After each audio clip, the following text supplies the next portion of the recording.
Bonjour, bienvenue sur Partage la parole. Bonjour à Francis et Élisée qui sont avec nous aujourd'hui encore. Euh, la dernière fois, on a couvert le sujet en relation avec l'enlèvement et les tribulations. On a avancé des hypothèses un peu à ce sujet-là. Maintenant, on va regarder dans un tout autre ordre d'idées, dis-je, la circoncision. Dans son aspect charnel, mais aussi dans son aspect spirituel, et particulièrement dans son aspect spirituel. Donc, la circoncision, c'est un sujet qui fait toujours beaucoup jaser, c'est clair. Surtout parmi les Juifs. En général, je parle de Juifs charnels. Et parmi les anti-lois aussi. Anomos, ceux qui en général s'opposent à la loi, aussitôt qu'on leur parle de la loi, tout de suite ils vont vous dire, ben va donc te faire circoncire. Un peu comme on va dire, va donc te faire. Mais ils mettent le mot circoncire. Je me suis déjà fait servir, ça. Quand on parle de circoncision, on attribue donc souvent ça au judaïsme, mais on a aussi cette pratique-là dans l'islam. On a aussi cette pratique-là dans d'autres religions dans le monde. Mais on peut voir que quand même, la Bible en parle abondamment. Donc, on va regarder c'est quoi la circoncision charnelle, bien sûr. Tu sais quoi? Comme toute prescription charnelle de la loi, elle a son but visé. Elle a sa nature spirituelle. Elle est un témoignage d'une alliance particulière, une alliance étant scellée par le sang.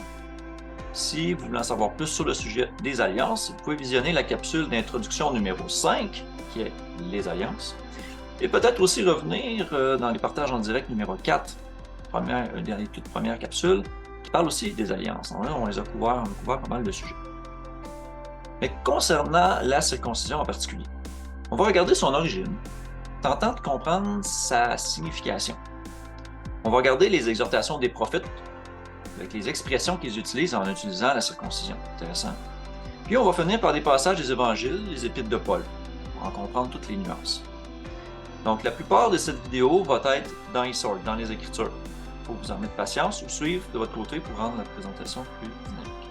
Donc, on y va.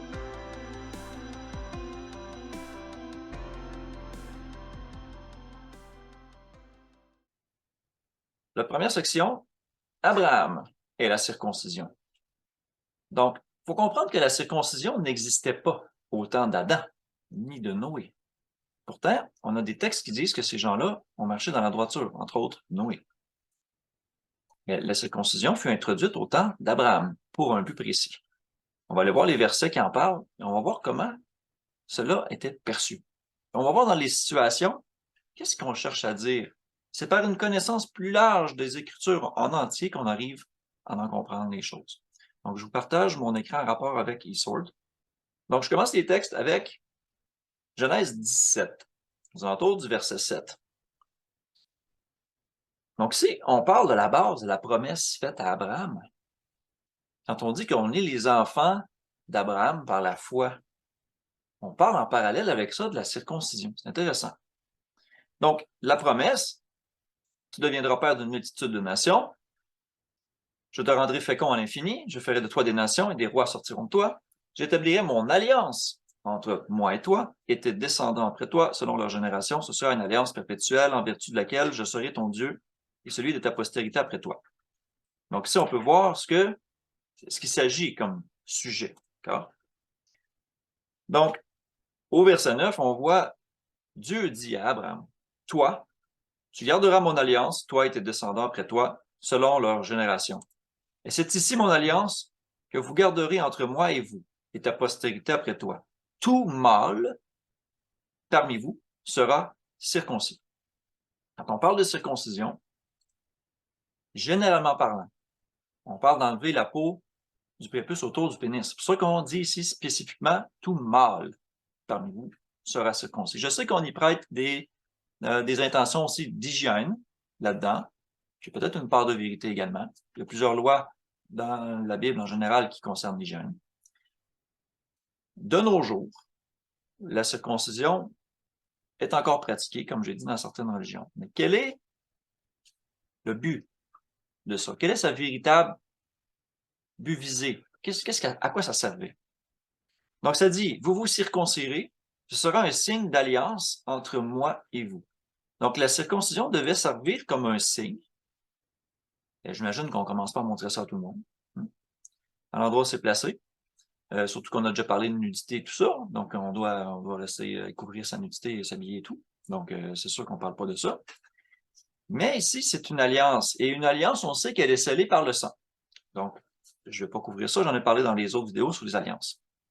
Maintenant, le but ici, c'est de savoir pourquoi. Qu'est-ce que ça représente, la circoncision, à ce moment-là ici? Là, on parle des détails de ça, à 8 jours, circoncira et tout ça.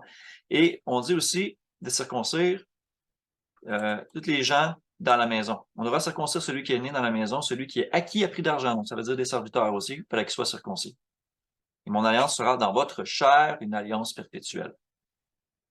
Et ça va loin, parce que ça dit, au verset 14, un mâle incirconcis qui n'aura pas été circoncis dans sa chair sera exterminé du milieu de son peuple, il aura violé mon alliance.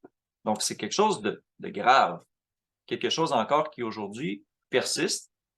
Donc, c'est pour ça aussi, entre autres, qu'on va circoncire les jeunes enfants dans les différentes religions, parce qu'ici, on parle d'alliance spécifiquement. Okay? On va voir tous les textes. Donc, vous vous circoncirez, ce sera un signe d'alliance. OK. Abraham était âgé de 99 ans lorsqu'il fut circoncis. Il était vieux, là. OK? Quand il fut circoncis. Et Ismaël, son fils, était âgé de 13 ans lorsqu'il fut circoncis. Assez impressionnant. OK? Donc, ça s'est fait en cours de vie à ce moment-là. Allons un peu plus loin. Qu'est-ce que ça signifie, la circoncision? À quoi ça devait servir? C'était un signe de distinction, un signe d'alliance entre le peuple de Dieu et Dieu. C'est un peu ça ici qu'on voit comme intention de base. Je m'en vais en Genèse 34, verset 2. On parle de Dina, la fille que Léa avait enfantée à Jacob. Elle sortit, s'en va voir les filles du pays. Elle fut aperçue par un homme qui s'appelle Sichem. Il l'enleva et coucha avec elle et la déshonora. S'ensuit toute une histoire dans laquelle Sichem, son cœur s'attache à Dina, il veut l'avoir comme fille et tout ça. Alors Sichem dit à Hamor, son père, donne-moi cette jeune fille pour femme. Et là, Jacob a su que Sichem avait déshonoré sa fille. Alors, ça passe tout un paquet de choses en rapport avec ça. Et regardez la réponse que les fils de Jacob font. Donc, bien sûr, on dit ici que Sichem avait commis une infamie en Israël en couchant avec la fille de Jacob, ce qui n'aurait pas dû se faire. Et là, Hamor adresse la parole et dit « Ah, donnez-la lui pour femme, je vous prie » et tout ça. Et il dit « Alliez-vous avec nous, vous nous donnerez vos filles et vous prendrez pour vous les vôtres. » C'était comme ça que ça se faisait chez les païens. Regardez la particularité qu'on lit un peu plus loin. Les fils de Jacob répondirent et parlèrent avec ruse. Ça, c'était dans le but justement parce qu'ils savaient ce qu'ils faisaient et c'était pas correct parce que plus tard, Jacob ensuite dit que c'était pas correct. Mais regardez ce qui s'est passé. Ils leur dirent, c'est une chose que nous ne pouvons pas faire que de donner notre sœur à un homme incirconcis, car ce serait un opprobre ou une honte pour nous.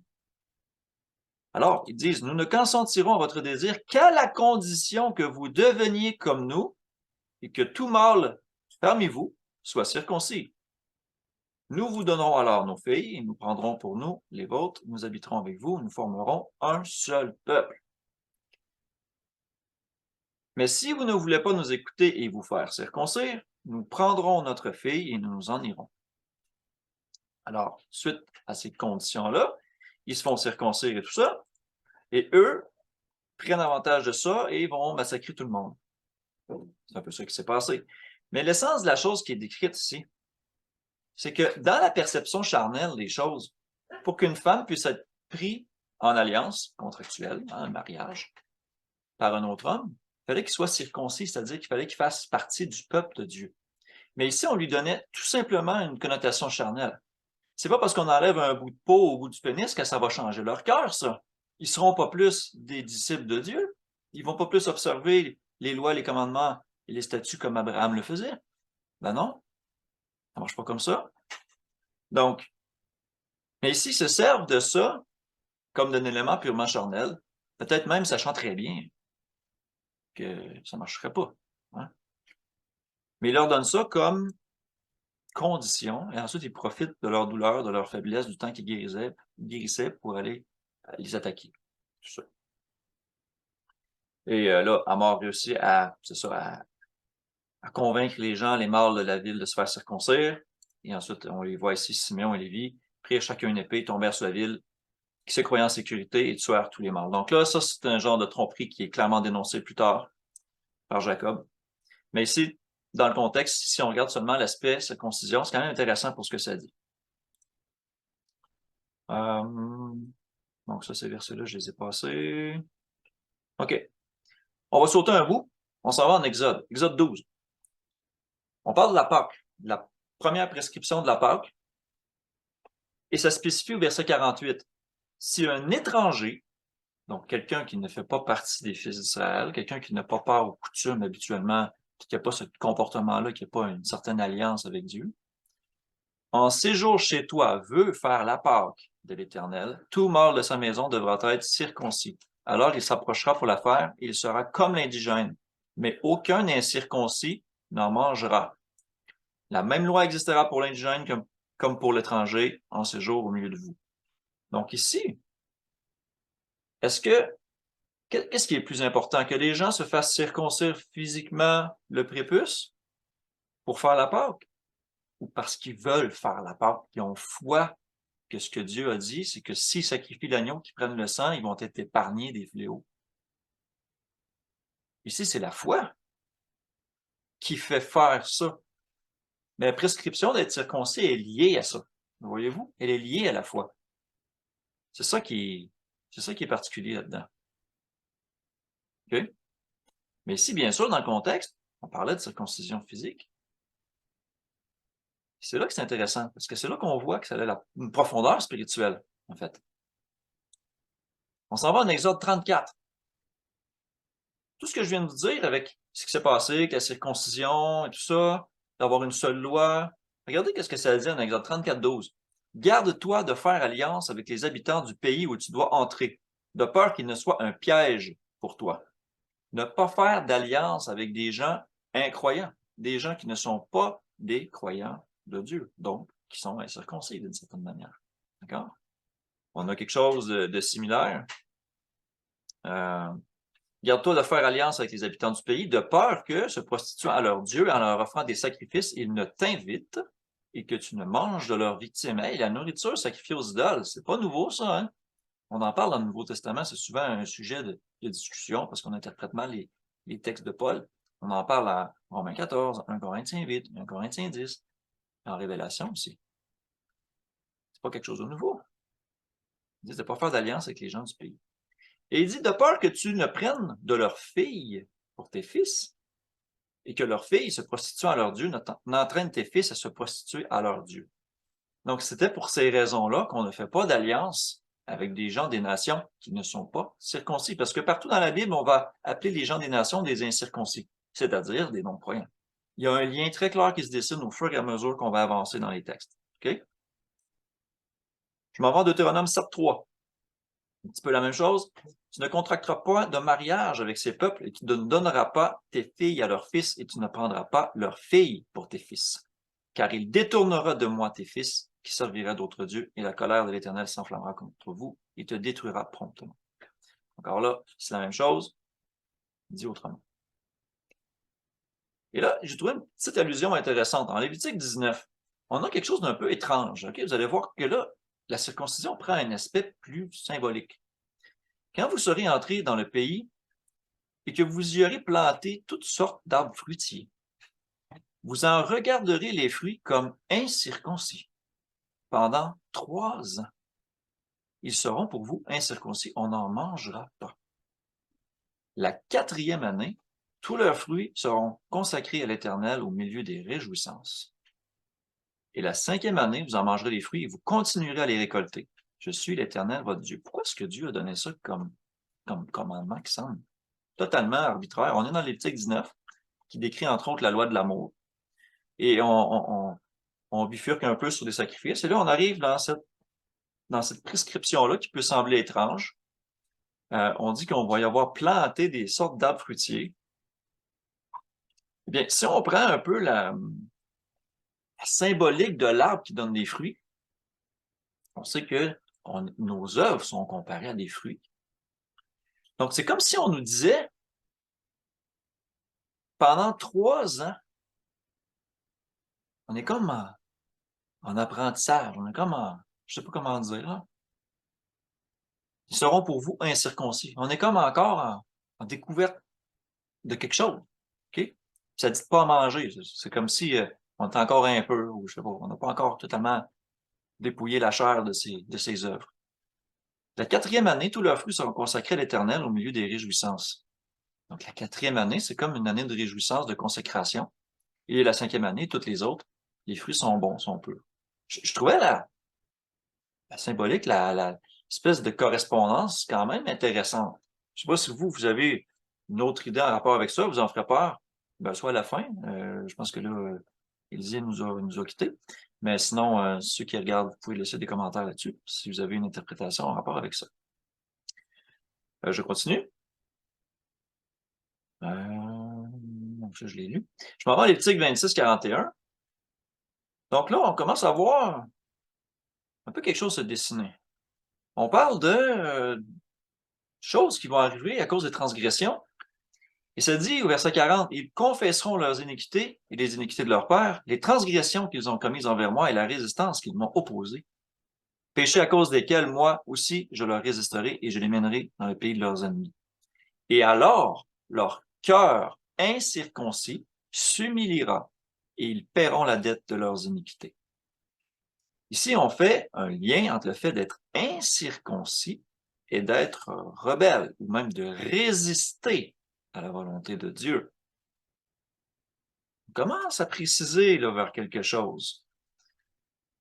Ce qui m'amène, dans la prochaine section, on s'en va dans des textes de Josué, juge, prophète. On va préciser cette pensée-là qu'on trouve en Lévitique.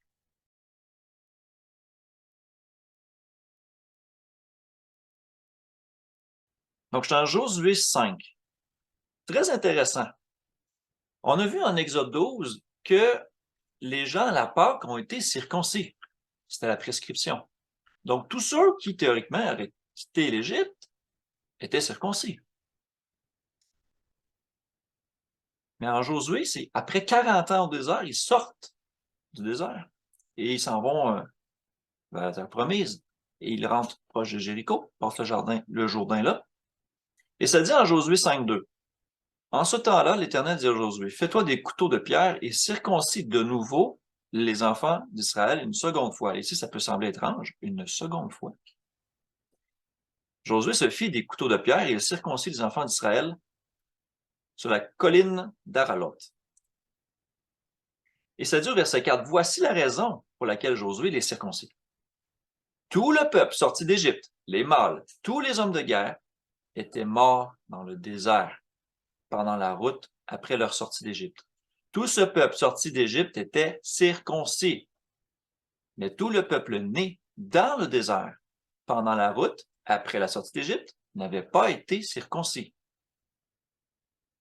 Regardez ce que ça dit au verset 6. Car les enfants d'Israël avaient marché 40 ans dans le désert jusqu'à la destruction de toute la nation des hommes de guerre qui étaient sortis d'Égypte et qui n'avaient pas écouté la voix de l'Éternel. L'Éternel leur jura de ne pas leur faire voir le pays qu'ils avaient juré à leur père de nous donner, pays où coule le lait et le miel. Ce sont leurs enfants qui l'établit à leur place, et Josué les circoncis, car ils étaient incirconcis parce qu'on ne les avait point circoncis pendant la route. La leçon ici, là, sur laquelle je veux attirer votre attention, c'est que c'était tous des gens circoncis charnellement, mais ils se sont rebellés et leur cœur était incirconcis. Et à cause de ça, ils ont péri. Donc, même s'ils étaient circoncis dans la chair, ça ne les a pas sauvés. C'est clair, c'est très clair. OK? Tous ces gens-là sont morts dans le désert. Sauf 2, nous dit le récit, Caleb et Josué. Et d'autres textes nous disent qu'ils avaient marché pleinement dans la voie du Seigneur. Ils avaient marché animés d'un autre esprit. Très important. On va faire le lien avec d'autres textes ensuite de Paul, en rapport exactement avec ça ici. C'est très important, ça ici. On va reprendre d'ailleurs dans les prochaines capsules un parallèle entre l'Exode, tout ce qui s'est passé, les grandes étapes, puis la vie d'un chrétien, du début de sa conversion jusqu'à la maturité. Donc, Josué 5, très intéressant. Juge 14, on a encore là une petite anecdote là-dessus. C'est dans le temps de Samson. Donc, il se prend une femme parmi les filles des Philistins, c'est-à-dire une nation d'incirconcis. Et son père et sa mère lui dirent, n'a-t-il pas de femme parmi les filles de tes frères dans tout notre peuple, que tu ailles prendre une femme chez les Philistins qui sont incirconcis? Ici, c'est le deux connotations. Ils sont incirconcis de chair, ils sont incirconcis de cœur. Ce ne sont pas des croyants qui croient au même Dieu. Ils ont leur propre Dieu, ils servent des idoles, des choses comme ça. Donc leur père leur dit, pourquoi tu t'en veux? Pourquoi tu veux prendre une femme parmi eux? C'était en directe contradiction avec la loi d'ailleurs. Et Samson dit à son père, prends-la pour moi car elle me plaît. Quelque part ici, il n'était que motivé par ses instincts charnels. Et on sait où ce que ça l'a mené, Samson. Si vous connaissez l'histoire de ces multiples femmes qu'il a eues, ça l'a mené à sa perte. Bon. Ici, je trouvais le petit lien avec la circoncision intéressant. OK? On va voir 1 Samuel 14. Ici, c'est, je pense, Jonathan, qui est à la guerre. Et il dit au jeune homme qui l'accompagne et qui portait ses armes, viens et poussons jusqu'au poste de ces incirconcis. Il se battait contre les Philistins, entre autres. Peut-être l'Éternel agira-t-il pour nous, car rien n'empêche l'Éternel de sauver au moyen d'un petit nombre comme d'un grand nombre. Donc, encore là, il traite les autres, c'est des incroyants. Il n'a pas vérifié dans leur pantalon s'ils étaient circoncis. Non, je pense pas qu'il l'ait fait. Okay? Mais ici, clairement, l'incirconcision est attitrée au fait qu'ils n'ont pas foi. Ils ne croient pas, ils n'exercent pas, ils ne font pas les commandements, les lois, ce n'est pas leur Dieu. C'est très clair. Ésaïe 52. Réveille-toi, réveille-toi. Revêt ta parure, Sion. Revêt tes habits de fête. Hein? On a déjà parlé des vêtements, de la droiture et tout ça. Jérusalem, ville sainte. On parle bien sûr de la nouvelle Jérusalem. Car il n'entrera plus chez toi ni incirconcis, ni impur. Intéressant comme choix de mots. Donc, des croyants seulement et des gens purs. OK. Ici, on pourrait dire, ah oui, mais moi, je suis circoncis à ma chair, je vais aller là-bas. Non, non, ça marche pas juste comme ça. Jérémie 4, verset 1. Israël, si tu reviens à moi, dit l'Éternel, si tu ôtes tes abominations de devant moi, tu ne seras plus errant. Et on s'en va au verset 4.4. Circoncisez-vous pour l'Éternel. On parle de quoi? Circoncisez vos cœurs, hommes de Juda et habitants de Jérusalem, de peur que ma colère n'éclate comme un feu et ne s'enflamme sans qu'on puisse l'éteindre à cause de la méchanceté de vos actions. Ici, il parle des gens de Jérusalem qui ont l'alliance de la circoncision, qui probablement sont circoncis en chair. Mais il y a quand même un reproche qui est fait de la part du prophète. Circoncisez vos cœurs. Qu'est-ce que ça voulait dire? Leur circoncision de la chair, là, elle ne produisait pas de fruits. Elle avait aucune signification spirituelle. C'est ça qu'il essaie de leur faire comprendre ici. Donc, il faut comprendre que ça, là, c'est pas quelque chose qui a changé. Ça a toujours été comme ça. Sauf qu'ils ont perdu la véritable notion de ce qu'était la circoncision. C'est ça, je pense, en tout cas. OK. Jérémie 6.10. À qui m'adresser et qui prendre à témoin pour qu'on écoute? Voici leur oreille est incirconcise. Là, ça fait vraiment bizarre. Là. Une oreille, on peut circoncire ça? On va couper ce qui dépasse? OK? Ça fait aucun sens. Mais quand on le regarde d'un côté symbolique, là, ça fait du sens. Ils sont incapables d'être attentifs. Voici, la parole de l'Éternel est pour eux un opprobre. Ils n'y trouvent aucun plaisir. Ça vous fait penser à beaucoup de gens, ça? Moi, ça me fait penser à beaucoup de gens, malheureusement. C'est pourquoi la circoncision du cœur est si importante, tellement importante. On a des versets clés ici qui nous disent vraiment de quoi il s'agit. On va compléter. Jérémie 9, 25. Voici des jours viennent, dit l'Éternel, où je châtierai tous les circoncis qui ne le sont pas de cœur. Oh! Il va châtier les gens qui sont circoncis dans la chair, mais qui ne le sont pas de cœur. OK. Donc, qu'est-ce qui est plus important? La circoncision de la chair ou la circoncision du cœur? Clairement, on peut le voir. OK. Ézéchiel 32, 26. Ici, on parle tout le chapitre d'Ézéchiel 32, vous pourrez le relire, je ne vais pas le relire avec vous au complet. Je vais juste prendre un verset clé au travers de ça. On parle de païens, d'accord, qui font le mal sur la terre, qui terrorisent et tout ça. Et ça dit, là sont Méshec, Tubal et toute leur multitude, et leurs sépulcres sont autour d'eux. Tous ces incirconcis sont morts par l'épée, car ils répandaient la terreur dans le pays des vivants. Et on parle beaucoup de ces gens-là incirconcis qui sont morts, qui s'en vont dans la fosse, qui sont tués, qui disparaissent. OK? Donc là, si on fait le rapport avec ça, on ne parle pas simplement d'une chair incirconcise. On parle vraiment d'un comportement ici. On parle vraiment d'une attitude, de fruits produits, qui sèment la terreur. Ils ont fait des mauvaises choses. OK? Donc, c'est ça la réalité, la circoncision qu'on peut voir qui se dégage même des prophètes. Ézéchiel 44:7. Ici, ça devient un peu plus intéressant. Ça dit, vous avez introduit dans mon sanctuaire des étrangers incirconcis de cœur et incirconcis de chair pour profaner ma maison. Vous avez offert mon pain, la graisse et le sang à toutes vos abominations et vous avez rompu mon alliance. Et c'est adressé à qui? Aux rebelles à la maison d'Israël. Donc, vous avez introduit dans mon sanctuaire des étrangers incirconcis de cœur, si on peut comprendre, et incirconcis de chair. Donc ici, là, on vient de lier les deux ensemble. On vient de dire la circoncision de la chair, elle devrait représenter ça. Ça devrait être lié ensemble. Okay? Et là, dans le contexte d'Ézéchiel 44, je sais qu'il y en a qui pensent que c'est un futur temple dans le futur, d'autres pensent que c'est un temple qui a déjà existé, je ne vais pas embarquer là-dedans. Ce qui est intéressant ici, c'est qu'on parle des deux choses dans le même verset, qu'on fait un lien entre les deux. Okay? Bon, 44:9 est un peu similaire à ça. Ainsi par le Seigneur l'Éternel, aucun étranger, incirconcis de cœur et incirconcis de chair, n'entrera dans mon sanctuaire. Aucun des étrangers qui seront au milieu des enfants d'Israël. Donc là, par ces textes-là, si on les prend hors contexte, sans la lumière de tous les autres textes qu'on va voir, on pourrait dire, ah, mais il faut être circoncis de chair aussi. OK? C'est là que le principe des alliances, le principe du sang qui scelle une alliance fait toute la différence. Il y a encore des gens aujourd'hui qui prêchent la circoncision du pénis, là. OK? J'avais fini pour cette partie-là. Ensuite, je m'en vais dans les discours de Paul sur la circoncision. On va tomber dans des textes un peu plus controversés, on pourrait dire.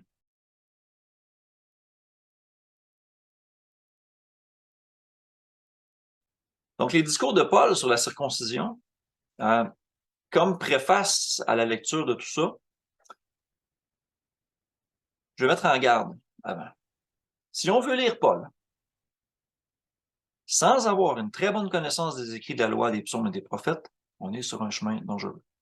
Ou à tout le moins, si vous voulez lire Paul, prenez le temps de regarder les citations qu'il fait. Comme il est écrit, puis toutes les choses qu'il dit, c'est souvent, très souvent écrit ailleurs dans l'Écriture. Allez voir ces choses-là pour comprendre ce qu'il veut dire. C'est un homme qui connaissait énormément les Écritures. De le lire et de ne pas aller voir ce qu'il cite va vous mettre sur des mauvais sentiers. Et c'est quelque chose que Pierre, d'ailleurs, a averti en 2 Pierre 3,16. Je m'en vais vous le montrer. 2 Pierre 3,16, donc, on parle du bien-aimé frère Paul. C'est ce qu'il fait dans toutes ses lettres. Bien sûr, on parle des épîtres aux églises et tout ça, où il parle de ces choses dans lesquelles il y a des points difficiles à comprendre, dont les personnes ignorantes et mal affermies tordent le sens. Donc, des gens qui ne savent pas, qui n'ont pas pris le temps d'examiner, de lire toute l'Écriture, ils vont en tordre le sens, comme celui des autres Écritures. Qu'est-ce que ça va donner? Pour leur propre ruine, même que le mot ici est plus fort, c'est pour leur propre destruction. Donc, si on lit Paul sans prendre la peine de regarder le contexte qui est donné dans ces nombreuses citations de l'Ancien Testament, on risque notre propre destruction. Wow! OK? Wow! C'est, attention, là. Red flag. J'ai pas fort. Alarme. OK? Bon. On va en voir quelques-uns de ces textes-là. Quand même. Je suis tenté de vous les expliquer. Si on prend la base de ce qu'on vient de lire, depuis Genèse jusqu'à Ézéchiel, on va être capable de comprendre les écrits de Paul. Et là, je n'ai pas regardé toutes les citations, mais si on comprend Le fond de pensée de la circoncision, on devrait trouver un écho, une harmonie dans les écrits de Paul, pas une contradiction. Bon, on va aller voir. Éphésiens 2:11. Je vais dans le texte français. Il parle aux Éphésiens. C'était des païens qui, bien sûr, étaient incirconcis. Okay? Incirconcis de cœur et incirconcis de chair. Maintenant, dans les différents textes qu'on va voir, des fois, on parle d'un aspect charnel, des fois, on parle d'un aspect symbolique spirituel. Il faut être capable de faire la nuance des deux en le disant. J'avoue que c'est pas toujours évident. Prenez le temps quand ça parle de ça. Donc, je suis en 2:11. C'est pourquoi vous, autrefois païens, dans la chair, appelés incirconcis par ceux qu'on appelle circoncis, et qui le sont en la chair par la main de l'homme. Ah, les phrases savantes de Paul. Ici, là, il dit, vous, avant, vous étiez des païens. Vous étiez incirconcis. Carrément, complètement. OK? On vous appelle incirconcis. Ça, c'est ceux qui sont circoncis de chair qui vous appellent comme ça. C'est ça qu'il dit ici. Parce que eux, ceux qui sont circoncis, ils le sont par la main de l'homme. Pourquoi est-ce qu'on spécifie par la main de l'homme? Parce que le 8e jour, c'était un rabbin qui prenait l'enfant, puis qui, par la main de l'homme, il enlevait un morceau de prépuce. Mais est-ce qu'un enfant peut avoir vraiment une disposition de repentance ou de quelconque autre symbolisme que la circoncision peut avoir? Non, pas vraiment. Pourtant, c'est une prescription de circoncire à 8 jours. Bon. Regardez après, c'est très intéressant. Verset 12. Souvenez-vous que vous étiez en ce temps-là sans Christ. Vous étiez incirconcis, okay? Privé du droit de citoyenneté ou de cité en Israël, étranger aux alliances de la promesse, sans espérance et sans Dieu dans le monde. Donc, à quelque part là-dedans, là, c'est assez clair. Mais en tout cas, je trouve que c'est assez clair. En rapport avec tout ce qu'on vient de voir, incirconcis. Appelés ainsi par ceux qui sont dans la chair. Comme d'autres textes qu'on va voir, les apparences sont trompeuses. OK? C'est le fait d'être circoncis de cœur qui fait qu'on n'est plus étranger aux alliances de la promesse. C'est ça qui est le facteur le plus important. Si quelqu'un vous prêche la circoncision physique, sans vous prêcher un réel retour, une réelle conversion, pour revenir à Dieu, pour s'attacher à lui, tout ça, c'est faux. Ça sert à rien. Ça sert à rien. En plus du fait que c'est une alliance de sang qui est révolue. OK? Bon, on va aller plus loin. Paul complète son idée en Éphésiens 2:19. Ainsi donc, vous n'êtes plus des étrangers, ni des gens du dehors, mais vous êtes concitoyens des saints, gens de la maison de Dieu. Il leur dit carrément qu'ils font partie du peuple de Dieu ici, là. Hein? OK. On va faire un petit tour en actes. Ici, on va voir que dans l'utilisation des mots, on a des contextes charnels. Donc, ici, on parle de Pierre qui prêche à des gens. Et ça dit, tous les fidèles circoncis qui étaient venus avec Pierre furent étonnés de ce que le don du Saint-Esprit était aussi répandu sur les païens, c'est-à-dire les incirconcis. Okay? Donc, ici, on parle clairement charnellement. On parle des circoncis charnels, c'est-à-dire des Juifs qui ont l'alliance d'Abraham et qui circoncis leur prépuce. Okay? C'est pour ça que c'est important de déterminer de quel type de gens on parle, de quoi on parle, charnel ou spirituel dans le contexte. Acte 11:2. Lorsque Pierre fut monté à Jérusalem, les fidèles circoncis lui adressèrent des reproches en disant, tu es entré chez des incirconcis et tu as mangé avec eux. Ici, très important et intéressant le lien avec ça, avec aussi ce qui est écrit en Galates 2, je crois. Je crois que je vais l'aborder un petit peu parce que ça en vaut toujours la peine. C'est une question qui revient souvent et qui est très, très mal compris, le fait de judaïser, tout ça. Mais ici, on peut voir clairement que les gens circoncis dans la chair ont adressé des reproches à Pierre, qui lui est allé visiter des circoncis de cœur, mais qu'il n'était pas dans la chair. Et parce qu'il n'était pas dans la chair, il a fait des remontrances. Les circoncis de chair lui dit, tu es rentré chez des incirconcis. Mais c'est parce que pour qu'ils croient, il faut que je les vois, il faut que je leur prêche. C'est l'Évangile, c'est ça. Eux, les Juifs, les circoncis de ce temps-là, ils voulaient plutôt mettre une barrière entre les deux. Hein. Ils voulaient judaïser à ce niveau-là. En acte 15, on a ce sujet-là qui retentit. Quelques hommes venus de Judée enseignaient les frères en disant, « Si vous n'êtes circoncis selon le rite de Moïse, vous ne pouvez être sauvés. » Voyez-vous la problématique avec ce qu'on vient de voir? Il ne s'agit pas ici de « Oh, on ne suit pas la loi, puis tout acte 15 dit de ne pas suivre la loi. » là. C'est pas de ça du tout qu'on parle. Qu'est-ce qu'on parle? Si vous n'êtes pas circoncis physiquement, selon le rite de Moïse, vous ne pouvez pas être sauvés. Ces gens-là mettaient une emphase plus grande sur la circoncision charnelle du pénis que sur l'obéissance et la circoncision du cœur. C'est ça le vrai débat. C'est pas spécifiquement dit ici, mais à la lumière de tout ce qu'on vient de voir, c'était ça le sujet à débat. OK? Clairement. Clairement. Et c'est répété au verset 5, alors quelques-uns du parti des pharisiens qui avaient cru. Ils avaient cru en Jésus. Les pharisiens, qui étaient attachés au judaïsme. Mais ils n'avaient pas encore tout compris, les ramifications de ça. Ça dit, ils se levèrent en disant qu'il fallait circoncire les païens et exiger l'observation de la loi de Moïse. Et c'est là-dessus qu'ils se réunissent pour examiner cette affaire-là. Donc, principalement, c'est qu'il fallait absolument circoncire physiquement, alors que c'est pas ça le plus important. C'est pas ça du tout le plus important. On l'a vu dans tous les autres textes, ça date pas de l'époque des évangiles, ça date de bien avant. Et après Acte 15, dans lequel les gens disent « Ah oui, mais on n'est pas obligé de circoncire, il ne faut surtout pas circoncire et tout ça », en Acte 16, on voit que Paul a circoncis Timothée, physiquement.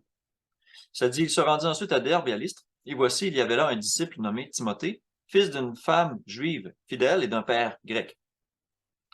Les frères de Lystre et d'Icône rendraient de lui un bon témoignage, et Paul voulut l'emmener avec lui, et l'ayant pris, il le circoncit. Pourquoi? À cause des Juifs, c'est-à-dire des circoncis, qui étaient dans ces lieux-là, car tous savaient que son père était grec. Donc, pour éviter de créer de la controverse, Paul circoncis Timothée parce qu'il veut l'amener prêcher aux circoncis.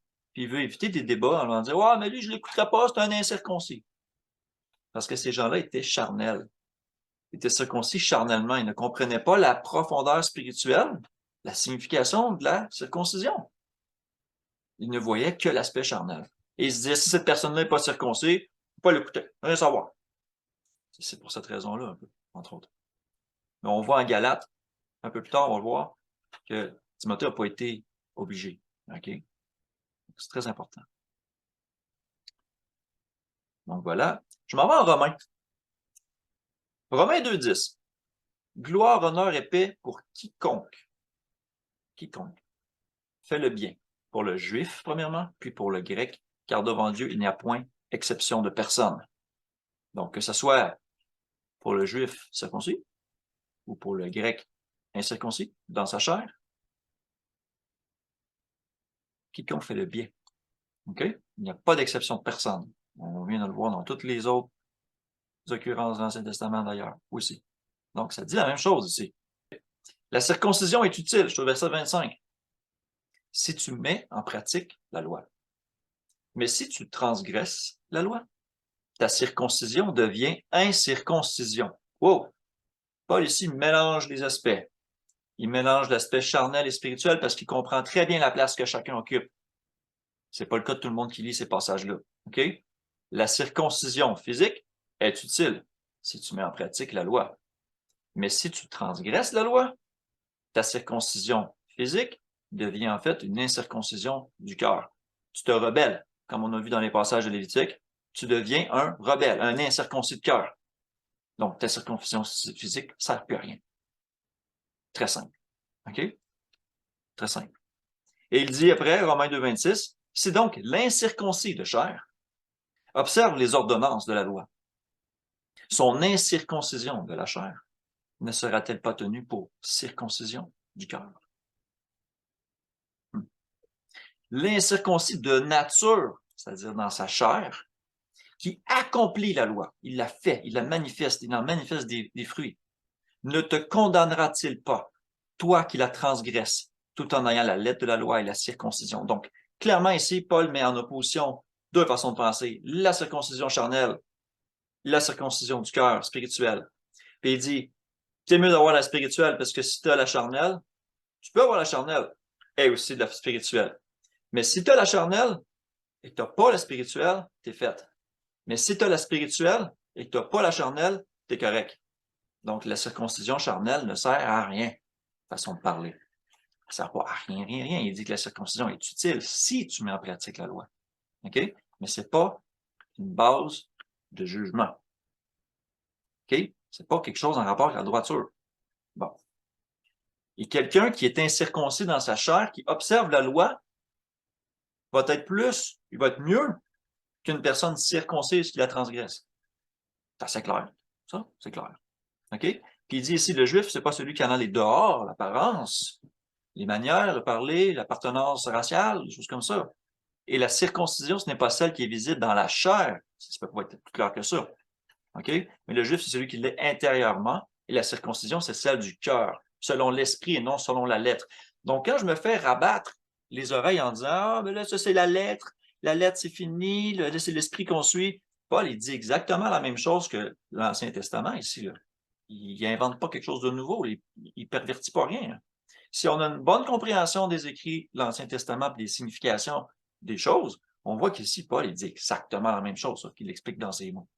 Mais à cause qu'on comprend mal ces choses-là, on s'écarte, puis on se perd, puis on fait des niaiseries, puis ça peut finir dans notre propre destruction, comme dit Pierre. OK?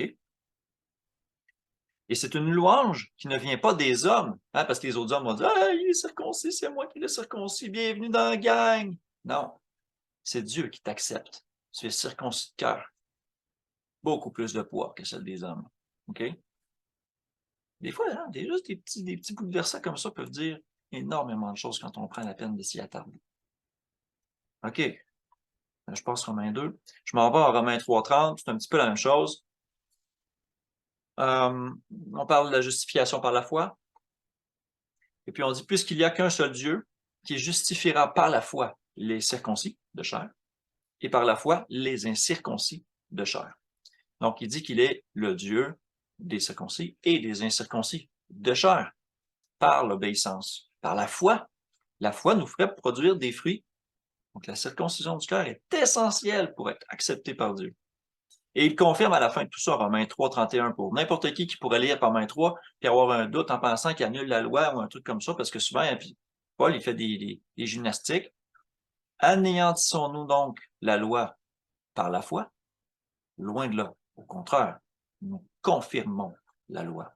Donc, il savait très bien que le véritable but, l'esprit de la loi, c'était de viser la sincère conversion, le rejet du corps de péché pour marcher en nouveauté en Christ. Il savait très bien que c'est ça que la loi même prêche. C'est ce qu'il dit ici. Ouf. On est loin de ce que les assemblées vont nous dire sur Romains 3, entre autres. OK, je m'en vais en Romains 4, 9. Heureux l'homme à qui le Seigneur n'impute pas son péché.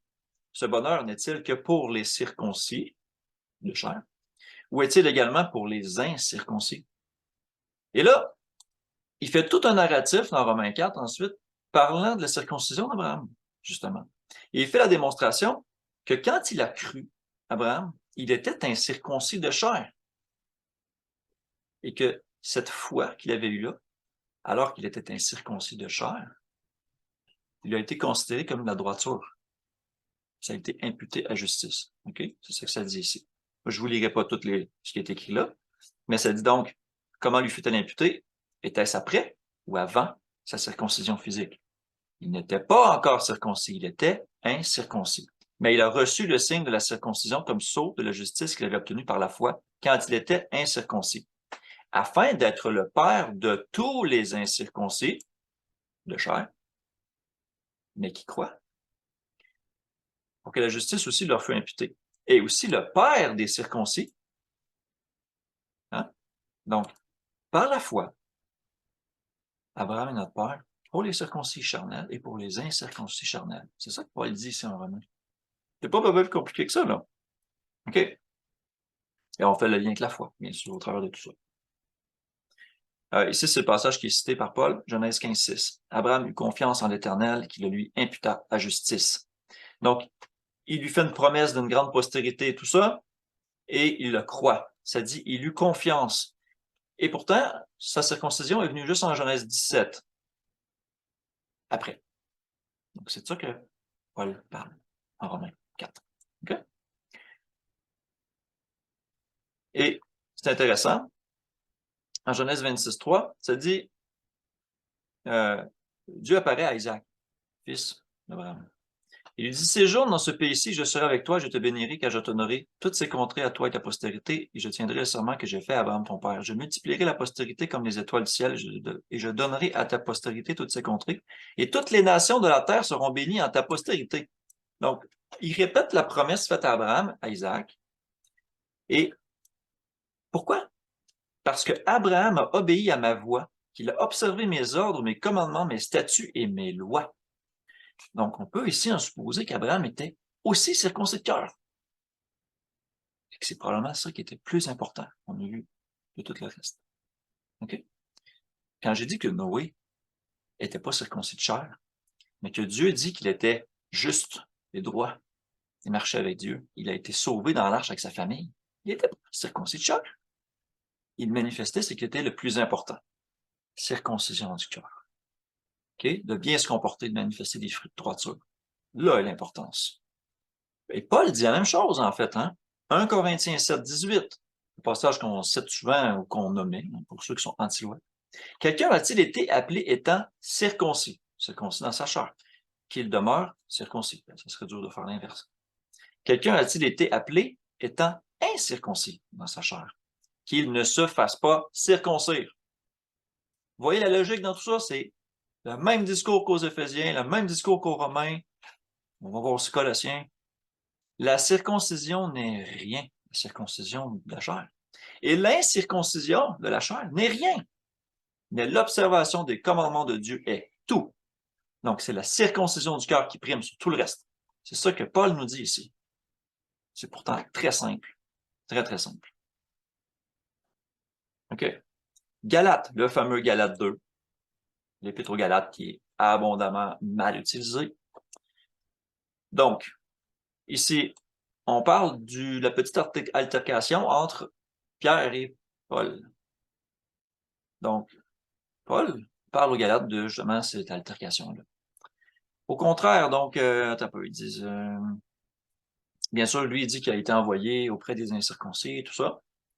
Voyant que l'Évangile m'avait été confié pour les incirconcis de chair et bien sûr de cœur à un certain point, comme à Pierre pour les circoncis de chair, car celui qui a fait de Pierre l'apôtre des circoncis a aussi fait de moi l'apôtre des païens. Donc ici, il est plus clair. OK?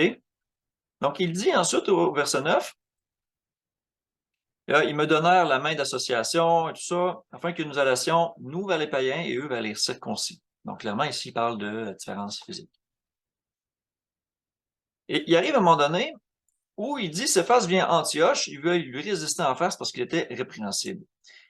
Quand il y a eu des gens envoyés par Jacques, des circoncis, des Juifs de chair, OK? Pierre, il parle d'eux, il s'esquiva et se tint à l'écart, par la crainte des circoncis. On peut le lire en acte 11, on en a parlé un peu tantôt. Avec lui, les autres Juifs, c'est-à-dire les autres circoncis de chair, usèrent aussi de dissimulation, en sorte que Barnabas fut entraîné par leur hypocrisie. Alors là, il leur fait la remontrance en disant qu'il ne marchait pas droit selon la vérité de l'Évangile. Quoi il parle? Il parle qu'un incirconcis de chair, mais qui croit en Christ et qui veut revenir à Dieu dans ses prescriptions, est circoncis de cœur. Donc, ce n'est pas la circoncision de chair qui doit faire qu'on doit écarter quelqu'un. C'est plutôt basé sur sa croyance, sa conversion de cœur. Ça ne peut pas être plus clair que ça. Et quand on parle de forcer les païens à judaïser, c'est qu'on cherche à diviser. On cherche à dire, eux sont circoncis, eux sont pas circoncis, puis à trancher en fonction d'un facteur charnel. Ce qui n'est pas du tout le cas de ce qui est nécessaire ici. Donc, c'est sur ce détail-là que Paul, par le Galate, dit qu'il a repris Pierre. Ce n'est pas une question de dire ah oui, mais là, il a renseigné la loi, puis il fallait pas, puis comme la plupart des gens interprètent en Galate 2, complètement contexte. OK? J'avoue que c'est touché. Il faut bien lire Galate 2, il faut aller lire Actes qui correspond au même passage pour comprendre de quoi il s'agit. Petite parenthèse sur la judaïsation. Passage très fortement utilisé aussi, Galates 5.3. Je proteste encore une fois à tout homme qui se fait circoncire physiquement, qu'il est tenu de pratiquer la loi tout entière. C'est bizarre, hein? Vous êtes séparés de Christ. Vous tous qui cherchez la justification dans la loi, vous êtes déchus de la grâce. Wow, wow, wow, wow. Attends. De quoi il parle ici? Là, on vient de faire un lien avec la circoncision. Paul, ici, il se parle de se mettre de nouveau sous le joug de la servitude. Donc déjà, si on cherche ça, Jésus nous dit que celui qui est esclave du péché, okay, c'est lui qui est sous le joug, façon de parler. Celui qui pratique le péché est esclave du péché. Bon, on pourrait commencer à l'expliquer avec ça, mais ici, il fait le lien avec la circoncision. Il dit, si vous vous êtes fait circoncire, Christ ne vous servira de rien. Pourquoi? Parce que ces gens-là croyaient qu'en enlevant un morceau de prépuce, il serait juste. Il suffit juste d'enlever un morceau de peau, et voilà, je suis en droit avec Dieu. Pas besoin de changer mon comportement, pas besoin de revenir à ces observations de la loi, de me comporter correctement avec les autres, d'exprimer de l'amour. Non, pas besoin. Et c'est ça qu'il dénonce ici, très fort. Il dit, si vous vous faites circoncire, vous êtes tenu de pratiquer la loi tout entière. De quoi il parle? C'est pas explicite ici. Moi, je pense, dans ma perception des choses que j'ai à ce stade-ci, c'est qu'il dit aussi de pratiquer les sacrifices. Parce que si tu veux te baser sur une alliance de sang en rapport avec la circoncision charnelle et non pas spirituelle du cœur, ben tant qu'à ça, va donc sacrifier des animaux. Christ ne te sert à rien. Pour toi, il est mort pour rien. Parce que c'est pas le sang de Christ sur lequel tu te mets, c'est le sang des animaux. Donc, va pratiquer la loi tout entière. Et les ablutions, fait le pain, les encens, puis toutes les autres affaires aussi. Là. Il est tenu de pratiquer la loi tout entière. C'est ça que Paul dit ici. Et c'est pourquoi il dit, vous vous êtes séparés de Christ. Vous cherchez la justification dans la loi. On ne parle pas ici de la loi en général, on parle de la loi en rapport avec les sacrifices. Parce que la circoncision est une alliance de sang qui a rapport avec les sacrifices. Une fois qu'on comprend ça, ça fait du sens. OK? Est-ce que ça fait du sens pour moi? Vous êtes séparés de Christ parce que maintenant, tu veux retourner au temple? Tu veux faire les sacrifices d'animaux? C'est ce sang-là sur lequel tu veux être? Ou c'est celui du sang de Christ? Convertis ton cœur par la foi. Pas besoin de circoncire ta chair. OK? C'est ça que ça dit ici. Et il le mentionne un peu plus loin, hein? Galates 5, 6. Car en Jésus le Christ, ni la circoncision de la chair, ni l'incirconcision de la chair n'a de valeur, mais la foi qui est agissante par l'amour. La charité, ici, c'est agape, l'amour. L'amour qui peut se résumer dans aime Dieu plus que tout et aime ton prochain comme toi-même. Des deux commandements dépendent toute la loi et les prophètes. Donc, quand on cherche à décrire l'amour ensuite, il ne faut pas se garer dans des tendances New Age, il faut revenir dans les notions bibliques. Donc, encore là, j'ai une capsule sur l'amour que vous pouvez aller voir dans les capsules d'introduction. Mais ici, clairement, Paul comprenait très bien la nature de la véritable circoncision. Importante. OK. Et tout ça, là, ce que je viens de vous expliquer, là, il mentionne en Galates 6, 12. Je vous fais le lien. Tous ceux qui veulent se rendre agréables selon la chair vous contraignent à vous faire circoncire physiquement, uniquement afin de ne pas être persécutés pour la croix de Christ. Pourquoi se faire circoncire serait en opposition à la croix de Christ? À cause de l'alliance du sang. Il n'y a pas d'autre raison. C'est sûr que c'est ça. Et il dit même, verset 13, les circoncis de chair, eux-mêmes n'observent pas la loi. Ils sont méchants, on a vu tout ce qu'ils ont fait, ils ont persécuté l'Église, et Paul le sait très bien, il était parmi eux. OK?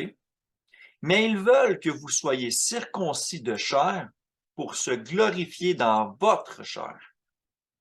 Donc, ils veulent pouvoir se réclamer en disant, c'est moi qui l'ai circoncis. Ils veulent se glorifier dans votre chair. Alors que la circoncision du pénis, rien à voir. Premièrement, c'est une alliance de laquelle on n'est plus. Deuxièmement, c'est une circoncision du cœur qui est utile, qui est vraiment efficace, pas l'inverse.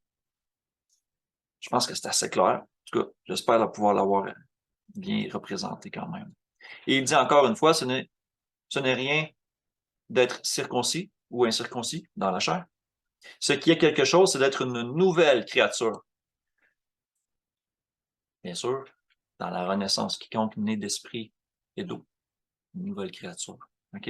De laisser de côté le corps de péché. C'est un peu ça ici, là. Et c'est ici qu'on voit en Colossiens 2:11 un peu la boucle qui se boucle. OK? Il dit, vous avez tout pleinement en lui, car il est le chef de toute domination, de toute autorité. Et c'est en lui que vous avez été circoncis d'une circoncision que la main n'a pas faite. C'est une circoncision que Dieu a faite par la foi, à cause de Christ. Il dit de la circoncision de Christ, et c'est quoi? Qui consiste dans le dépouillement du corps de la chair. Donc, ce symbolisme-là de la chair qu'on coupait de nous et qu'on rejetait plus loin, c'était un symbole charnel d'une réalité spirituelle dans laquelle on devait se dépouiller de nos œuvres de la chair. De se dépouiller des œuvres des ténèbres. On marchait plutôt dans les œuvres de la lumière, c'est-à-dire la loi, le témoignage de Christ. Et ensuite, il fait un lien avec le baptême qu'on va couvrir dans une autre capsule. OK? Et je m'en vais à titre 1.10. Paul, à titre, dit, il y a en effet surtout, c'est drôle, hein, surtout parmi les circoncis, beaucoup de gens rebelles, de vains discoureurs et des séducteurs auxquels il faut fermer la bouche. Des gens circoncis de chair, mais qui ne sont pas de cœur. C'est aussi simple que ça. Aussi simple que ça. OK. Tout ça culmine vers un passage de Deutéronome 30. OK? Tout ça culmine vers ça. Après ça, je change un peu le focus de la présentation. Donc, on parle au verset 2 de revenir à l'Éternel ton Dieu.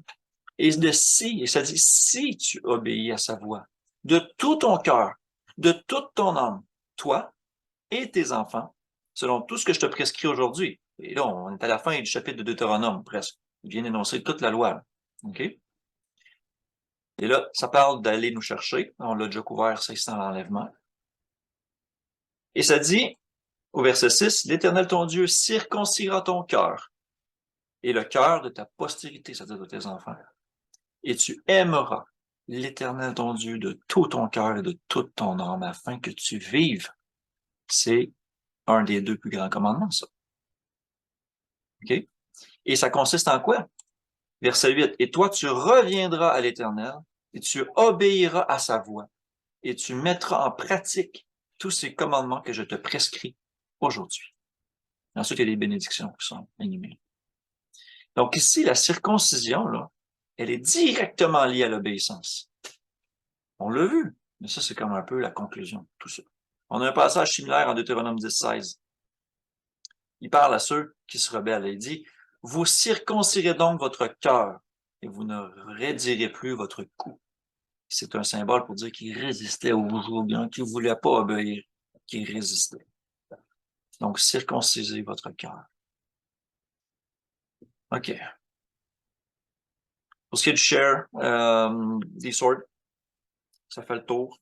J'ai vraiment essayé de cibler les versets les plus parlants, clairs, puis d'essayer d'explorer les choses les plus controversées de Paul, essayant d'avoir amené un peu de lumière dans vos compréhensions, partageant la compréhension que moi j'en ai après avoir étudié le sujet.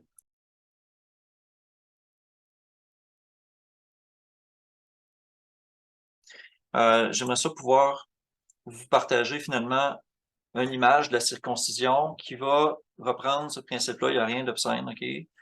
Quand même, il y a de la nudité, là, mais c'est rien de dégueulasse. Au pire, si c'est une section que vous voulez sauter, il n'y a pas de problème. Donc, je vous partage une image sur mon post qui explique très bien ce qu'on vient de discuter. D'accord? On parle d'hiéroglyphes égyptiens.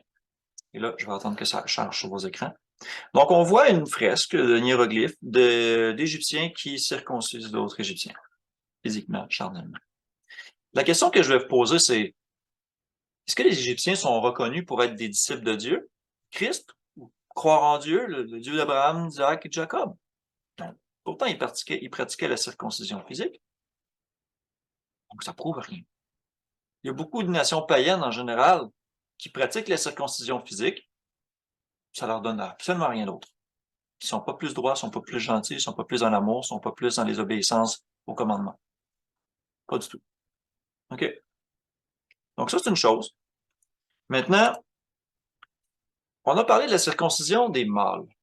Mais cette pratique-là de la circoncision des mâles, rapidement, je pense que dans les traditions et tout ça, il s'est développé peut-être un genre de frustration en rapport avec ça, en se disant, ouais, mais ça ne peut pas concerner juste les hommes. Et c'est une réflexion qui est normale. Ça doit concerner hommes comme femmes. On parle d'une circoncision du cœur. Mais quelle a été la réaction de la plupart des peuples en rapport avec cette perception-là spirituelle de la circoncision? Ils n'ont pas été capables de comprendre l'aspect spirituel. Ils sont restés dans le charnel. Et ça l'a conduit à quoi? Ça l'a conduit à des abominations. Okay? Il n'y a rien de trop graphique. Encore là, je vous partage 2 sites Internet pour vous faire comprendre que la compréhension spirituelle de la circoncision elle est très importante, elle a des impacts très importants. Donc là, c'est écrit en anglais, mais je vais vous traduire. Donc, ça dit, l'Égypte amène des pénalités plus sévères contre le FGM. Le FGM, c'est la mutilation génitale féminine. OK? Parce que les femelles, les femmes, n'ont pas de prépuce. On s'est dit, ah, les autres, il faudrait les circoncire, hein? Qu'on leur coupe leur partie féminine. Il y a différentes versions, OK? Je ne veux pas toutes les aborder. Des fois, c'est juste une petite partie, des fois, c'est plus, des fois, on ferme tout ça, puis on coupe tout ça. C'est vraiment des pratiques de mutilation barbare, OK? Mais c'est cette mauvaise compréhension-là de l'aspect charnel de la chose qui a conduit à ça chez la femme. Donc ça, c'en est une. Le genre de choses qu'on disait, circoncis ta fille ou sinon nous allons tous mourir. Basé sur des mauvaises compréhensions de c'est quoi la circoncision? C'est quoi le but visé de la circoncision? C'est tellement important. Et alors, vous pourrez lire ces articles-là, je vais les mettre dans les liens. Mais c'était simplement pour faire un petit mise à jour sur des choses qui se produisent encore aujourd'hui, comment les gens encore ont une tendance à penser de façon charnelle. Alors que depuis le début, on l'a vu, c'est un rapport avec la foi et un retour à Dieu. Oh là là, oh là là là là. Bon, OK. Conclusion de tout ça?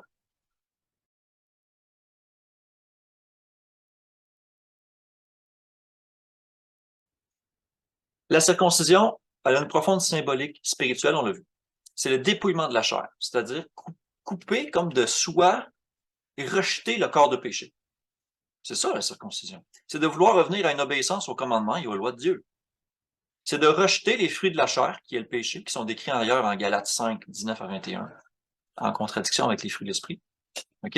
Et aussi dans les passages de la loi qu'on peut lire en général, bien sûr, qui ne concernent pas les sacrifices et ces choses-là. C'est exactement ce que Christ a fait, d'une manière plus claire, par son sang et son témoignage. Quand il a dit « Je ne veux pas de sacrifice ni d'offrande, mais je suis venu pour faire ta volonté », c'est exactement ça qu'il dit en Hébreux 10. Donc, dans notre foi en Christ, Dieu nous pardonne et nous, remplis de repentance, nous voulons sincèrement revenir à Dieu et à ses commandements. C'est ça, en fait, la circoncision du cœur. Okay? Et c'est une étape très souvent sautée par la plupart des convertis dans les assemblées. Très, très souvent. J'irais même jusqu'à dire que si une personne n'est pas réellement circoncise de cœur, puis qu'on la baptise, puis qu'on l'introduit dans l'assemblée, puis tout ça, elle ne marchera pas dans la bonne voie. Elle ira sur une mauvaise voie, c'est sûr. Si elle ne suit pas la notion même de circoncision telle que Dieu l'a définie, il y a des grosses chances qu'elle s'égare. Elle ne comprendra pas la repentance. Elle n'apportera pas d'importance à la loi à cause de cette mauvaise compréhension-là de la circoncision, de sa symbolisme. C'est notre foi en Christ qui doit être le moteur de ce retour aux sources. Donc, ceux qui me disent que parce que je retourne à la loi, là, je nie Christ puis que je rends son sacrifice vain et tout ça, là, c'est de la foutaise, c'est pas vrai. Enlevez vos lunettes d'assemblée là, d'évangélique. Mettez le nez dans votre Bible pour regarder qu'est-ce que ça veut dire la circoncision, comme on vient de l'examiner. Repassez tout ce que je veux dire. Fouillez même encore plus pour comprendre. Dans la prochaine capsule, on va examiner tout le processus qui suit la circoncision. Le processus qu'un chrétien aussi devrait vivre, en lien parallèle avec l'Exode. C'est une capsule que j'avais très hâte de faire. Et puis dans les 2 prochaines, on va regarder la repentance et le baptême en relation à ce même contexte-là. Comment ça s'interrelie tout ça. Merci de votre écoute au travers de tout ça. Que Dieu, le Père des Lumières, nous bénisse tous. Là-dessus, si vous avez des choses à dire, j'ouvre les micros. Merci si vous avez des choses à dire, allons-y.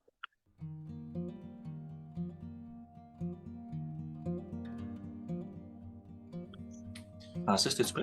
Ouais. Ouais. Yes. Dans le fond, moi, je me demandais, si on regarde, mettons, Deutéronome 30, comme on a regardé vers la fin, qui dit que c'est le Seigneur qui circoncit leur cœur. Puis versus Colossiens 2:11, je crois. Oui. Et c'est la circoncision de Christ. Attends une minute, je suis en anglais. La circoncision que la main de l'homme n'a pas faite. Il avait été circoncis en... La circoncision de Christ. Puis, ma question, en fait, là, c'est si on regarde, mettons, Jérémie 4, ça dit circoncis vos cœurs. Est-ce que c'est le Seigneur qui circoncit le cœur ou c'est nous qui devons circoncire notre cœur? Ou est-ce que c'est un peu des deux? T'sais? Ou est-ce qu'être né de nouveau, par conséquent, fait en sorte que t'as justement plus ton cœur de pierre, t'as ton cœur de chair, donc t'es automatiquement circoncis, même si tu comprends pas le concept de repentance? Même si tu ne connais pas la loi, ben c'est ça. Parce que je me suis sorti ça, justement, cet argument-là, comme disant, si t'es né de nouveau, t'es circoncis. Mais je pense pas qu'il faut comprendre le concept de circoncision à base. Tu sais, comme on vient juste de regarder puis de réviser. L'aspect spirituel de la circoncision, comme tu as parlé, vers la fin, un manquement à cette compréhension-là mène à des hérésies puis à des trucs qui sont pas bibliques. Oui, moi je pense que c'est biparti, comme la plupart des alliances, OK? C'est que, Seigneur, circoncis mon cœur. Pour en arriver là, il faut que tu aies entendu l'Évangile. Il faut que tu aies cru. Il faut que tu te rendes compte que tu es en infraction. Puis ensuite, Seigneur, aide-moi à circoncire mon cœur. Et quand ça arrive, tu comprends toute la profondeur de ce que tu es en train de vivre. Puis tu te tournes vers l'exemple de Jésus, puis tu fais comme, qu'est-ce qu'il a fait? À quoi qu'il a obéi? Je veux faire pareil. OK? Ça pour moi, c'est ça. Puis tu amènes un bon point du fait que dans un verset, on dit que c'est Dieu qui circoncis notre cœur. Puis Jérémie fait une exhortation, puis il dit circoncisez vos cœurs. Donc c'est comme, sachant très bien que nous-mêmes, on ne peut pas circoncire notre cœur, OK? Tu ne peux pas sortir ton cœur et en enlever un morceau. Ça n'a juste pas de sens. C'est hautement symbolique. Fait que toi-même, tu es incapable de le faire. Tu ne peux pas circoncire ton cœur. Tu as besoin de l'aide de Dieu. Nous autres, notre partie à nous, c'est d'appeler vers lui et de dire aide-moi, circoncis mon cœur. C'est lui qui va le faire. Mais pour ça, il ne le fait pas de force. Il le fait avec notre collaboration, avec notre permission. C'est ça qui est important. C'est de la façon que Dieu ne va pas à l'encontre du libre arbitre non plus. Il faut connaître ces principes-là bibliques, puis justement aller en ce sens-là. Oui. Oui. Et j'ai jamais entendu de prêche sur la circoncision dans ce sens-là dans les assemblées en général. Oublie ça. Ou si ça parle de la circoncision, ça va le mettre en parallèle, comme tu dis, avec la nouvelle naissance et le baptême, un truc comme ça, mais ça ne parlera pas de l'aspect retour à Dieu et ses ordonnances. Non. T'as quelque chose à dire, Isabelle? Ben, moi, c'est fini. Ouais, t'as-tu fini, Francis? Ouais. T'avais d'autres choses à dire, au pire, tu reviendras. En fait, oui, moi, j'avais quelque chose à dire. C'était concernant les arbres fruitiers que tu parlais au début, là. Tu sais, comme selon moi, quand on plante un arbre fruitier, nous, là, si on veut charnellement, physiquement, quand on plante, il est tout petit. Fait qu'il ne porte pas de fruits encore. Fait qu'après 3 ans, là, il est plus mature, puis là, il peut en avoir des fruits. Exact, c'est la maturité. Là, la 4e année, mais ces fruits-là, ils sont consacrés à l'Éternel. Puis à partir de la 5e année, mais là, c'est nous qui pouvons les manger. Bon, mais c'est la même affaire, je te dirais, pour nous. Au début, on est tout petit là-dedans. Fait que là, quand tu veux être disciple de Christ, là, ben, tu recherches, tu étudies, tu lis, tu fais des prières, tu es en train de te former parce que Dieu, il est comme le potier qui est en train de faire un vase d'argile. Fait que là, c'est nous le vase. Il est en train de nous former, il est en train de nous modeler, il est en train de nous préparer en quelque sorte. Là. Puis la 4e année, ben là, c'est là qu'il va dire OK, maintenant que j'ai terminé mon travail, que tu en sais suffisamment, que ta base est faite, et selon moi, elle est solide, maintenant, je te laisse aller. Est-ce que tu veux continuer dans cette voie-là ou tu veux revenir, c'est comme dans ta voie à toi, en fait? Là, il va comme nous tester, nous éprouver ou des choses comme ça. Tester, c'est sûr. Puis là, ben, c'est là que c'est nous qui décidons si on continue vers lui ou non, en fait, à partir de la 5e année. Là, Fait que là, si tu as décidé de revenir en arrière, ben oui, Dieu va être encore présent si toi, tu viens cogner à la porte, là, mais lui, il ne viendra pas vers toi, en fait. Là. Parce que tu as choisi cette voie-là. Mais si tu continues dans la bonne voie qui est sa voie, ben là, il va, comme un jeu d'échecs, tu vas faire avancer un pion, lui, il va avancer un pion. Puis, fait que ça va aller ensemble, puis on va croître encore, là, parce que c'est tout le temps lui qui nous fait grandir là-dedans. Là.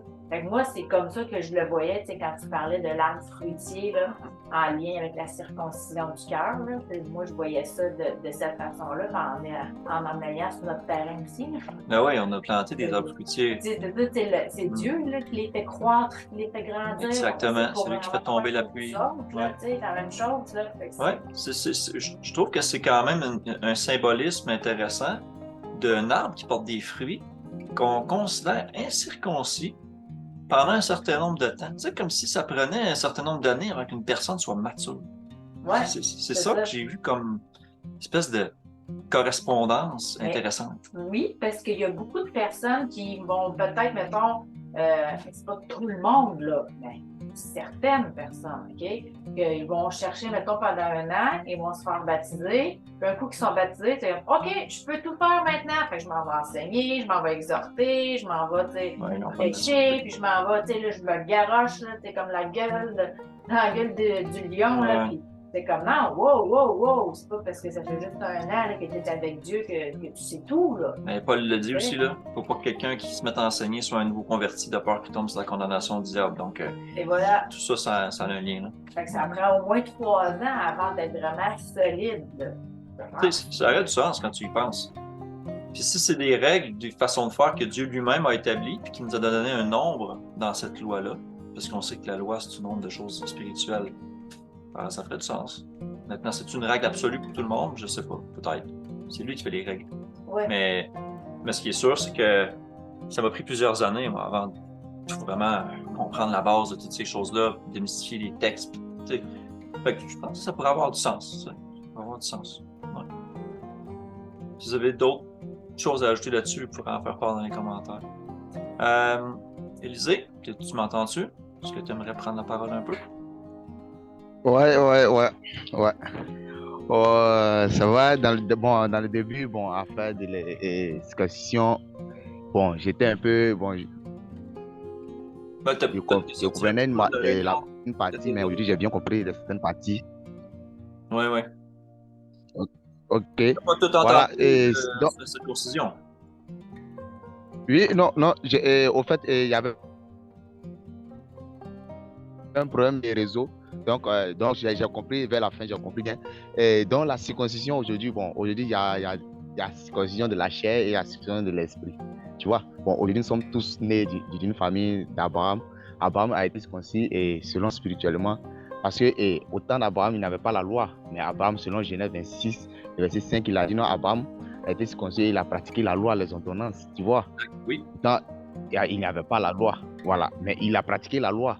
Et si aujourd'hui, c'est pourquoi aujourd'hui, d'autres chrétiens disent que non, et on ne devait pas pratiquer la loi en étant circoncis. Circoncision du cœur, tu vois, parce que beaucoup ne comprennent pas ça, beaucoup ne prêchent pas dessus. Pourtant, c'est très important. Même Paul a été circoncis, même les disciples ont été circoncis, tu vois. Or nous suivons les lettres des disciples et les prophètes, et nous suivons aussi des prophètes, donc eux aussi ont été circoncis selon la loi. Donc, et la circoncision, c'est une très bonne chose. C'est pourquoi il est dit dans le livre de Romains chapitre 9, le verset 7 à 8. Il dit non, et ce ne sont pas... tu peux faire la lecture de moi. Tu peux faire la lecture parce qu'il n'y a pas une Bible à côté de moi. Voilà. J'ai passé par Romains tantôt, Romains 2, 3, 4. J'ai pas été en 7 ou 8. Romains 9. Ouais, Romains 9, le verset 7 à 8. Ah, ok. Ouais, ben c'est la promesse, hein? C'est la promesse faite à Abraham. Et pour être la postérité d'Abraham, ils ne sont pas tous ses enfants, mais il est dit en Isaac, ça, et pour toi une postérité. C'est-à-dire que ce ne sont pas la chair qui sont enfants de Dieu, mais ce sont les enfants de la promesse qui sont regardés comme la postérité. Ah oui? Voilà, c'est ça, tu vois. Voilà, donc il y a des enfants de la chair qui sont circoncis dans la chair. Tu ne veux pas pratiquer la loi, tu ne veux pas obéir, ça c'est circoncis par la chair passée. Et pour suivre Jésus, pour suivre la loi, pour suivre l'ordonnance, être circoncis, c'est comme une vie que nous menons aujourd'hui. Bon, par exemple, nous devons avoir une date de naissance, avoir certaines choses, bon, faire un passeport comme cela, c'est comme cela. Et c'est Jésus qui donne le visa pour rentrer dans le royaume des cieux. Nous devons être circoncis, obéir la loi. Et nous devons maintenant avoir le visa en passant par Jésus-Christ, étant la foi. Tu vois, c'est pourquoi Galate, il y a un passage dans la Bible qui a dit non, selon Galate 3, le verset, et Galate 5, le verset 3, il a dit non, que ce ne sont pas, en effet, il faudrait que nous tous, nous devons pratiquer la loi. On ne devait pas pratiquer toute la loi. Voilà. Avant, je me posais beaucoup la question sur ça. Il dit non, mais nous ne devons pas pratiquer toute la loi, c'est-à-dire, bon, aujourd'hui, quand tu as prêché, tu as dit non, c'est vrai. Nous devons pratiquer toute la loi, c'est-à-dire les sacrifices, les certaines choses que nous, avant, la loi demandait, on ne doit plus faire passer Christ entrer dans le monde. Tu vois, c'est là que j'ai compris encore plus d'enseignements sur ça. Parce que quand aujourd'hui, beaucoup disent non, on n'est plus sur la loi, beaucoup me donnent ces passages. Donc, je ne sais pas comment les expliquer, mais aujourd'hui, j'ai vu encore plus de connaissances, comment je vais les expliquer maintenant que non, c'est vrai. C'est parce que c'est à cause des sacrifices, parce que Christ est entré dans le monde. Ouais, mais on devait pratiquer exactement la loi, être circoncis du cœur. Parce que être circoncis du cœur selon l'esprit. Mais je vais poser la question, entre la circoncision du cœur et le baptême, est-ce qu'il y a-t-il des différences? Et il y a des différences. Quelle différence? Il y a un lien. Il y a un lien qu'on va explorer dans les prochaines vidéos. Donc, les prochaines semaines, on va aborder justement la repentance et le baptême. On va en parler. Il y a des ressemblances. C'est comme une confirmation de la chose. C'est ce qu'on va voir. Ben, écoute, merci pour ta participation. Puis, j'invite les autres qui nous écoutent à laisser aussi leurs commentaires sur la vidéo. Si vous avez des choses à ajouter sur la circoncision et tout ça. Donc, on va regarder vos commentaires. Donc, j'espère que ça va avoir été édifiant pour tout le monde. J'espère que on aura appris des choses, qu'on va pouvoir apprendre à discerner les choses spirituelles, telles que la volonté de Dieu nous le demande. Puis là-dessus, ben, je vous souhaite une bonne journée, bonne soirée, bonne nuit. Et on se revoit à la prochaine capsule. Au revoir tout le monde. Salut Francis, salut Lisée. Salut. Ouais.